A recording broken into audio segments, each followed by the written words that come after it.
4 days after a murder that shocked the country, hundreds gathered in the French town of Conflans-Sainte-Honorine to pay tribute to Samuel Paty. The history teacher was beheaded last Friday by an 18-year-old Moscow-born Chechen refugee after showing to his students a cartoon of the Prophet Mohammed.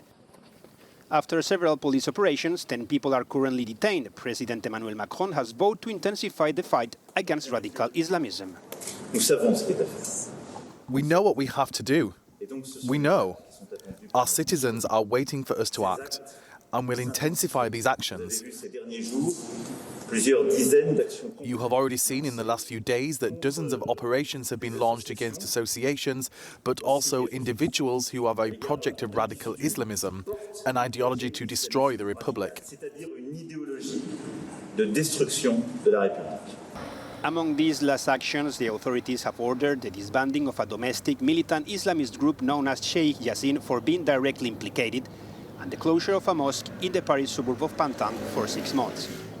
Representatives of the government have also met with French bosses of main social networks and platforms such as Facebook, Twitter and Google in an effort to tackle cyber-Islamism.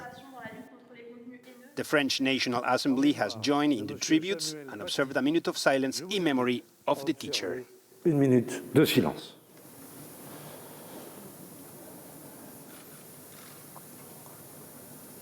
Manu Terradillos for Euronews. The killing of Samuel Paty has again raised questions in France regarding the extent and the limits of free speech and freedom of religion. It's a debate that's been taking place for years, but radical Islamist terrorism and controversies over Islamic face coverings continue to fuel the discussion. Mohammed Chepi is a Dutch imam and a proponent of the so-called European style of Islam. In 2008, he founded a liberal mosque in Amsterdam that practiced exclusively in Dutch and allowed men and women to pray together. Well, the theologist joins me now from Brussels. Thank you very much for your time. From your perspective, and you're uniquely placed to do this, what are the different tensions of pulling together some of the practices of this religion and the more radical components of it and practicing it in Europe? Well, you know, the thing is, a very good morning, first of all. The thing is that Islam has been part of Europe and European history for more than 1,300 years. So it's nothing new. At the same time, the way it has been implemented, it's been different. So in the local languages, therefore, is very important. For us, for me as a Dutch citizen, it is very important that I can practice my religion in a way that I want to practice it, and that I can listen to preachers, that I can go to Muslim education, and that's a necessity. But the problem is, and we have been discussing this for more than 20 years, that we are living in exclusive or societies that exclude each other, and that's giving us our issues. So where do you find the compromise?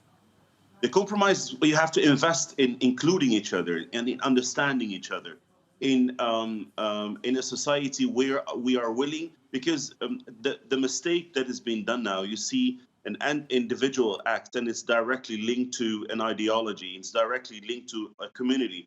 And that's the biggest mistake. We have to include. We are, as Muslims, as much affected by such actions and deeds as any other citizen in this country or in Europe. So therefore, we are on the same page. We should be on the same page. We should include each other instead of excluding, and always looking at the Islam as a strange religion, as a new religion, as an extreme religion, as whatever you want to call it, as some strange, ugly animal that we can't deal with. Islam has been part of European history for more than 1,300 years. It's part of society. It's been Muslims are European citizens. They speak the language, and they have the right to be here as anybody else. But they have to invest together with other parts of society, whether it's civil society, whether it's government, local and national, in order to make it more part of any kind of society. And we know particularly in France, this has been a real issue of debate, particularly over the last few days. do you think European countries could better focus on, and what do you think the value in this would be, of European countries better training and licensing imams in Europe? Absolutely.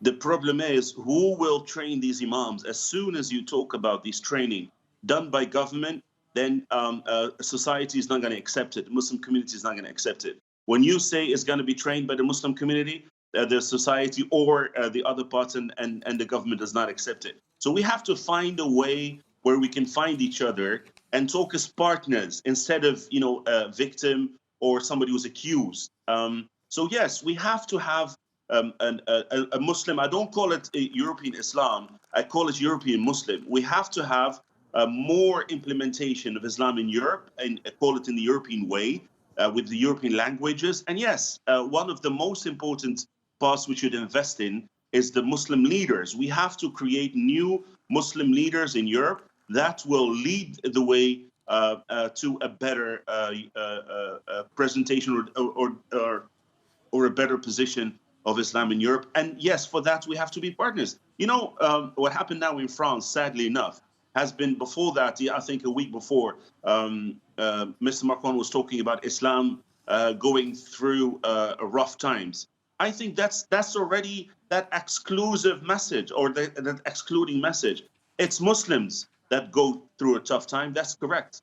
And that caused a lot of issues. And when Macron talks to his society in this way, it is as he excludes the Muslim, and as he does not talk to them as a full part of society. And that's been like this for quite some years now.